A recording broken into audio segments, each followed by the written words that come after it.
Oh, Hi. you're wearing exactly the same clothes as last week. If this was a podcast that was including video material, I would be anxious about that. However, It's not. exactly. Although I did take a couple of screenshots in the hope that they would be useful for the show notes, but you cut those bits out. Yeah, but I might just like talk about my sweatshirt again. So you can cut it out again. So I can cut it out again.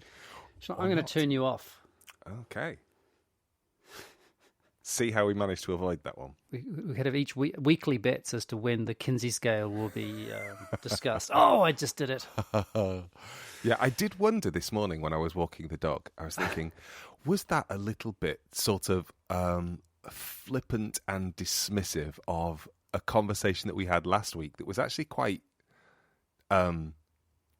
open and detailed, and then we just reduce it to a silly game.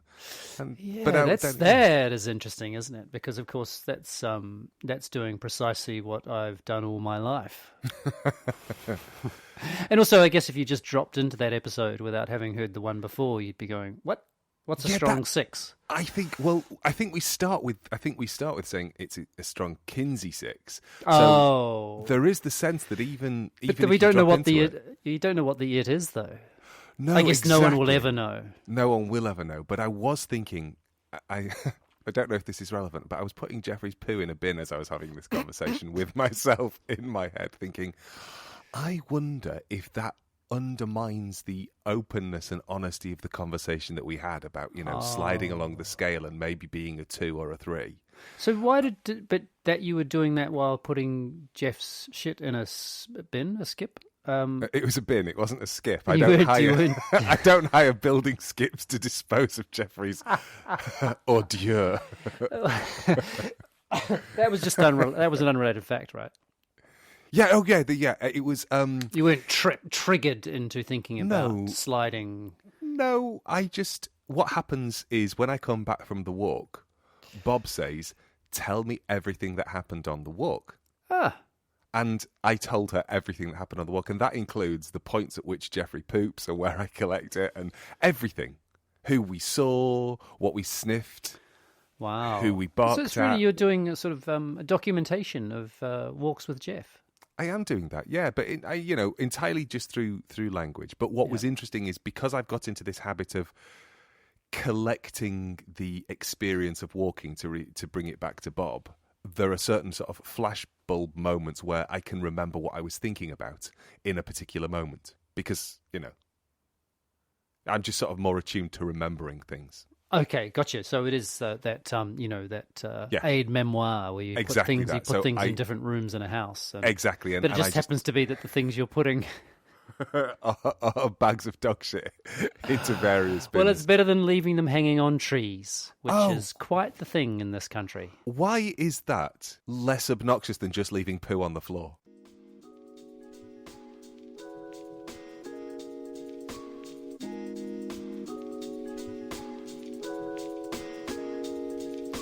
This is a podcast in which two friends have serious conversations about silly things and silly conversations about serious things. I'm Simon Ellis. And I'm Lee Miller. Welcome to Midlifing.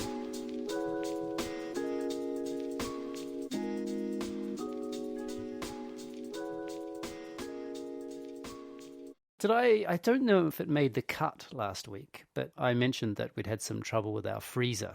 And Yes, it made the cut because we reflected upon the sad loss of your gnocchi. Nice. Thank you. I practice. I'm so glad that you really didn't stoop to say gnocchi. Like gnocchi on a door, like that. Anyway, so we live in a flat, which means when I say that we rent. We're not owners. Our landlord, who I suspect is not listening. But if you are, maybe skip the next couple of minutes. Our business is conducted via WhatsApp because who doesn't communicate with their landlord through emojis on WhatsApp? Hope you had a good week. This morning we noticed that things in our freezer were defrosting even though the freezer was on. It's still getting power but not freezing anything, so some mechanism is broken. I don't know how old the freezer is, which is a way to say it's been here as long as we have. But is there any chance, do you think it might be able to be fixed? Thanks. Get a text after I'd gone to bed from him. Hi, Simon. Thanks for, as in like the artist. Number 4. As the artist formerly known as Prince. Thanks for message / mine is doing the same / have you researched online? I said, cheers. How do you mean? We went through the manual and have had no luck. He goes, hi there. Kewl. Kewl. thumbs up. So, do you rent off a 14-year-old? Just Anyway, dear landlord, you can start listening again. I don't think there's anything more that needs to be said after what you've just asked. I'm sorry to potentially cause offence. And I think there's a little moment where he goes, no worries. After that, no worries, I'll pop over Monday when convenient, okay, and then gives I'm assuming it's a okay symbol, but it could be a white power symbol, depending on your understanding of that okay symbol. Wow. The subtlety of hand gesture.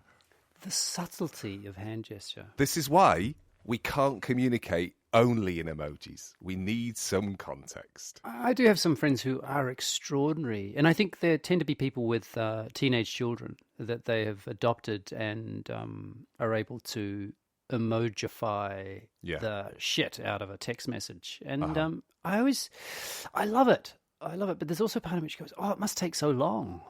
To learn? No. To tap them, to actually write the messages. I just use the 3 now anyway, so it's just like the aubergine, the squirty water, and the peach. And that's everything that you need. And we're back to a 6. Strong 6. It doesn't have to be a strong 6. Oh, yeah. But it's like you can get the word strong like that and drop it really deep into the resonating part of your throat. Strong 6. Strong. As opposed to just a 6, which sort of strong, sits somewhere. Strong 6. Strong 6. Which you might say, were you on the receiving end of the aubergine? I'm cutting this out. You sure are. I sure am. And here's just a little moment for you to edit back to, because dear listeners, Lee had said something rude and he's just had to cut that out. Yeah. Project Normal. Was it Subject Normal? Subject Normal. I like Project Normal. Yeah. Midlifing. Project Normal. Are you okay? Am I okay? Yeah, I am actually. Annie. I made a courgette cake last night. That was nice, which I had for breakfast this morning. So that was good. I enjoyed that. I also had some boiled eggs. Who doesn't love a boiled egg? Ever since I learned that boiled egg hack of boil for 7 minutes, plunge into ice cold water, take straight out of the ice cold water, and you get the perfect jammy egg. Oh, where did you learn that? Was that lifehacker.com? Remember that website? I think it probably still goes. Is that the one that has pictures, like sort of no, sort of little illustrations of how to? Oh no, that's WikiHow, isn't it? That's WikiHow, yes. I guess that will have to be in the show notes. Yeah, probably, unless I cut this out, because I am mercurial like that. You are. I have been thinking about how much. I think I might have mentioned it last week. Just how much power you wield. I don't feel like this is a safe space for me. I don't feel like this is some kind of equitable friendship we have. I think there's something that's undermining the evenness of this friendship. Yeah.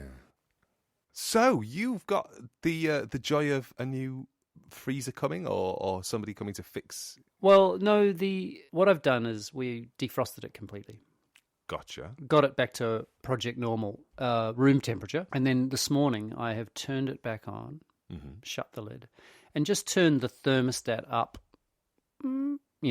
A point. Actually, it's a 7-point scale, the thermostat on our freezer.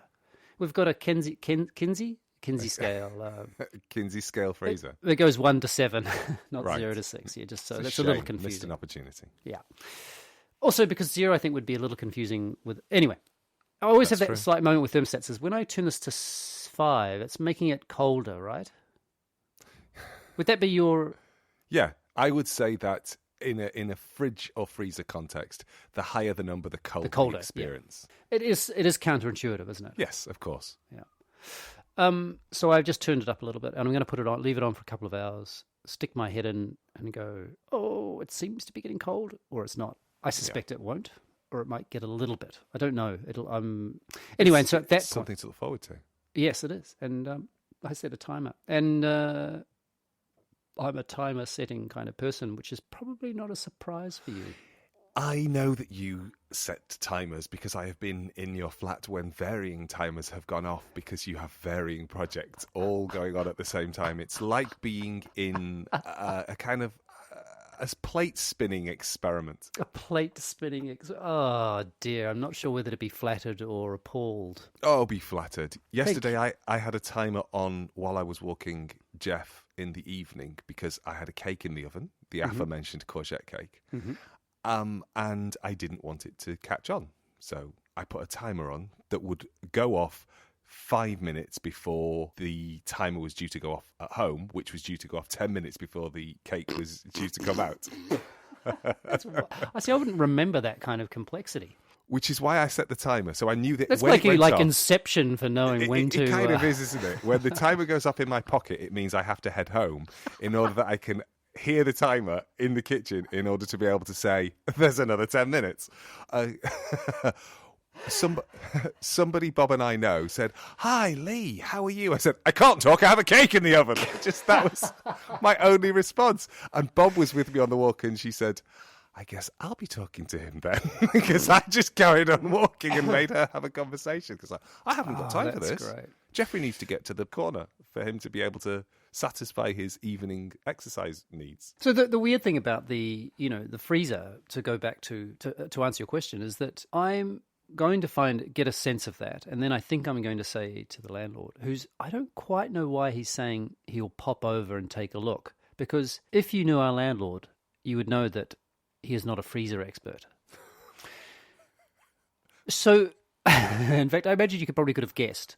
I was thinking somebody who spells cool with a K, I'm pretty confident, is not a freezer expert. They may well be. I really hope he's not listening. Well, I was about to say they may well be an expert in popular culture. Yes. So, yeah, and I think that I don't know what he'll do at that point. I mean, the thing is, he would tend to be someone who wouldn't want to risk spending money on it being repaired in case it couldn't be repaired. So you might end up with a new one. Yes, and so Little I had quite a detailed conversation about whether we could live without a freezer. Could you live without a freezer? Yeah, quite easily. What would you miss? Ice. And I don't mean that in a sarcastic way. Cocktails. Exactly that. I would miss ice in drinks. That would be the thing I would miss. Everything else I can live without. Right. So I make ice cream, which is very difficult without I very rarely eat it, so it's not something that I would miss. If I want ice cream, which I very rarely do, I will go across the road and ask Johan from the gelato shop. You do have a good gelateria there in southwest England. That is true. Like normally when I bake bread, I bake 2 loaves and then put one in the freezer.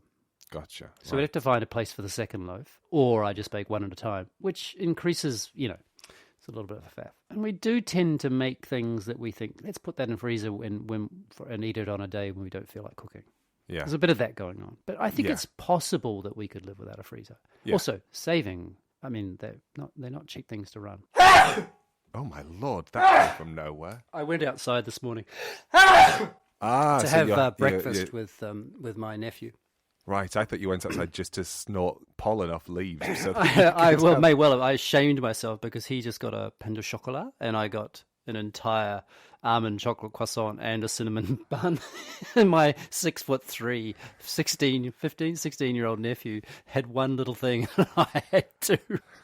Yeah, but you were paying, I'm guessing. I was. Oh, I don't think that. Oh, maybe he was feeling a little bit self-conscious. He's quite polite, beautifully polite, but I don't think he would... Oh, I don't know. I think if he's quite polite, he's polite enough to remember that you say yes to something, but you don't have what you really want, which is, I'll have everything off the top shelf and 3 things off the bottom. You choose. You can just blend them and pour them directly into my face. Finn, if you're listening, info@midlifing.net. Let us know if you... Polite or just not a glutton? So, freezer, worrying about having it replaced. Here's a question for you. I completely understand that you and Lil... You've really tempted me into thinking that we shouldn't get it replaced. Just get it removed so we can have the space and use it for something else. What would you use it for? Would you put a sauna in there? You've seen the cupboard where our freezer goes, right? It would be a stand-up sauna for one. I was going to say, you can stand up in a sauna. It's fine. Yes, or a heat, one of those things that a tanning thing, upright. Oh, but that's actually bad for you, whereas saunas are excellent for you. Yeah. Everybody should be saunaing. I love that you're saying sauna. Because I said sauna to begin with, and I realised that I prioritised the Swedish pronunciation, and I wanted to also make sure that any of our Finnish listeners won't be upset. Exactly. Because big shout out to our Finnish listeners. We don't have any Finnish listeners, do we? I'm going to, next week, I'm going to put my VPN on to Finland and then download our podcast and listen to it from Finland. I'm not going to do that. I am going to send this podcast to one of my friends in Finland. And I clearly haven't done a very good job of marketing if they're not listening to this. We haven't done a good job of marketing. Speaking of the world and the people in it. Oh, I feel a segue coming on. Yes, it is a segue. One of the things that happened to me after we recorded our last show was that I went and saw a friend in the middle of London. We met at South Bank, which for our English listeners will know is on the Thames there and not far from Waterloo Station. In fact, across from Westminster, more or less, isn't it? Yes, but I think it's worth reminding ourselves that perhaps our English listeners don't know this. Remember, let's not be metrocentric. There are lots of people in the UK and in England that don't give a shit about what happens in London. Yes, London is not the sun around which the rest of England circles. Despite how I think many of the institutions that are located there will think otherwise. Yes. I'm talking to you, National Theatre. Well, actually, the National Theatre was where we met. It's a lovely building. Outside, there's a statue of Laurence Olivier. I'm familiar with his work. With a sword in front of him. And he's looking as if he's talking to a sword. Would you know what play that is from? Well, is he saying, is this a dagger I see before me? So it's probably from Macbeth? I'm guessing that, and I think I even said, is this a sword I see before me? Which is not quite the same thing, is it? Weird. I don't really think of Olivier as Macbeth. I think of him as either, weirdly, Othello, which is deeply problematic, or Hamlet. Maybe because I've seen his Hamlet a lot. Do you mean the play, the entire play, Othello, is deeply problematic? No, I mean Olivier being Othello is deeply problematic. Yeah, right. So the thing about that statue as well, he's very small. My friend and I, we noticed this. We noticed it after we looked at a war memorial in which the soldiers, who were very strangely arranged, were just noticing how big they were. You know, just that 1.5 times regular size. Not so big that you think they're mammoth, but certainly big enough where you go, oh, hang on, are they just really big men? Yeah. Yet Lawrence had been slightly hobbited. Oh, yeah. It's quite an odd little statue. Less than. Yes, the Colossus of the English stage rendered slightly hobbity. Show title. And so we walked down past. Anyway, it's not that important. We went across one of the bridges to the north side of the river, and my friend had warned me that he'd got caught up on the way there, that there was a protest/march, I guess protest march would be the words we'd use, that seemed to be about anti-mask. People shouldn't be wearing masks. Right, yes, because the Met talked about their concern that last Saturday would be one of the busiest of the year for them in relationship to, I think they're called freedom marches, aren't they? That was the common word I saw. So we went across the bridge and saw in front of us a dense crowd of people, which was the direction we were going to be going towards the park. So we turned right, because that was pretty much the only direction we could turn. Okay. Thinking we'll get around that. So this was a choice. Was that a choice that you were making, or were things like actually closed off? It was. We were just doing the best we could to avoid this crowd. Gotcha. Okay. It turns out it wasn't the best direction to turn. We turned into the march. Oh, no! Yeah, it was pretty funny so my friend instantly put his mask on because I didn't want to make him feel isolated or left out. I put mine on as well. And we walked We did effectively did a 2-person march in the other direction of all of the marches towards us, who were holding up a lot of signs about freedom, about God. There was a lot of God ones. It was Really? It was an yeah. I didn't quite know. It was like God decides, and it was, as my friend said, it was an extraordinary collection of people. It would be hard to imagine a collection of people like this in any other circumstance. How did this group of people end up being on this street at this time?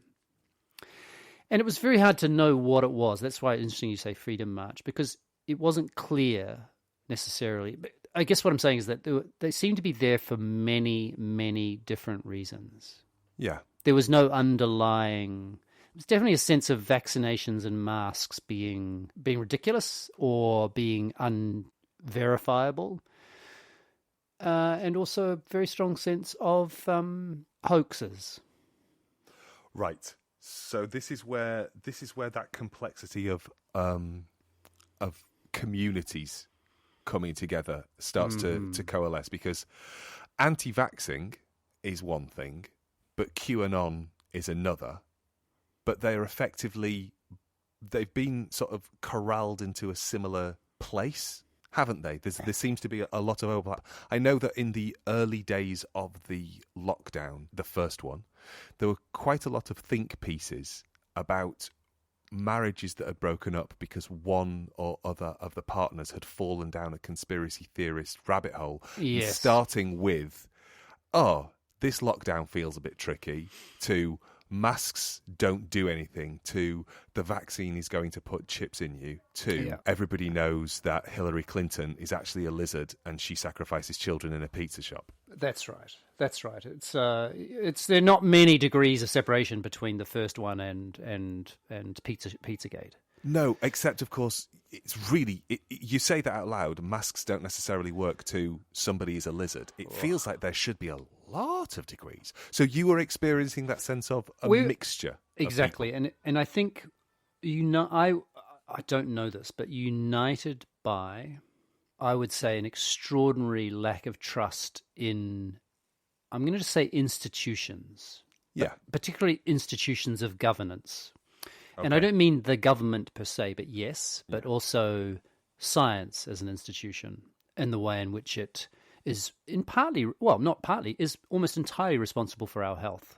We have our health. We live as long as we do. Because of science. Right. And it was a little bit disarming. People said a few things to us. One person said, "Do you feel safer?" Meaning wearing masks. And and I tend to not. I'm the opposite of my father in this situation. He would utterly engage, and he would engage in the most interested and curious and genial way possible. And I'm terrified. Are you able to put your finger on what the anxiety is in that moment? Escalation. Gotcha. Okay. And also, I've had enough experiences of violence at the hands of men, either directly or indirectly, so seeing it or being on the receiving end of it, and the lines between it being okay to not being okay, to make me very risk-averse in a situation like that. Yeah. But then the other critical thing was, it doesn't matter what I say. You're not going to be able to engage in a conversation in that moment. You're not going to be able to meet that person with curiosity, hoping that they're going to meet you with curiosity back, and you might be able to walk away having shaken hands and said, okay, we're on different sides of this conversation, but we respect each other's perspectives. Exactly. Which would be different if we happened to be on a sailing ship, like a boat trip, and we were boating around the Mediterranean, because that's exactly the kind of holiday I would not take. But anyway, imagine you just not hypothetically, taking a holiday. And that we ended up spending time and talking, and that would be it's like the opposite of that, because I could be in that world. The weird thing about it was that it was just right next door to a Free Palestine protest, which was just right next door to a Extinction Rebellion protest. I said to my friend, it was like being on a film set where they'd had this is the shot where we're going to set up this one, and then just over here we're going to set up this, and let's move the crew over here. And it was so weird, Lee Miller. It was the strangest. And the Extinction Rebellion one was the most frustrating. And it's weird because it's also the one that I'm probably the most politically aligned with, in terms of where my politics lie, particularly, obviously in relation to the environment. But they had a kind of orchestra of drums. I mean, my friend and I hadn't seen each other for 18 months, and we were sitting and, having quite a detailed and complex and really beautiful conversation. And the noise from Extinction Rebellion, I was thinking, I would happily go up there and say, I will devote all of my money the rest of my life if you just shut up. And, but we could have moved. And we did eventually. We were driven out by Extinction Rebellion. Again, who I really, it did remind me of, I'm talking a lot here. You're going to have a hard time getting up your regular percentage in this episode, eh?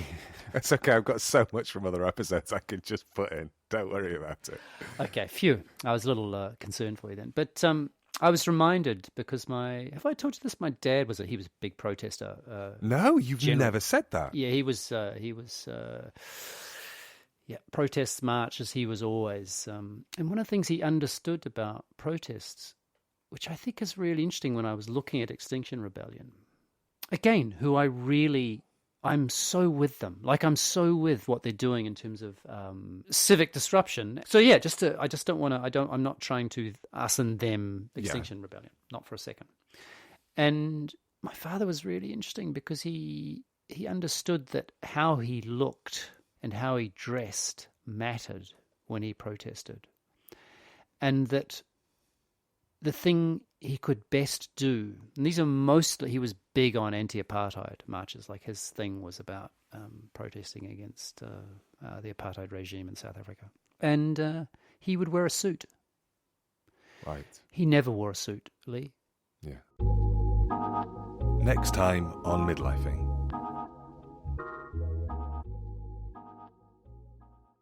I mean, I really mean this is a serious thing, and I'm not trying to trivialize what you've just talked about at all. But there is a Bruce Springsteen song called "Glory Days," and it's him kind of going, remember about this guy who was a high school baseball star or whatever, and look at him now. And there's this kind of, and it's not his life's trash now. But it is going, wow, those days they have their time and place.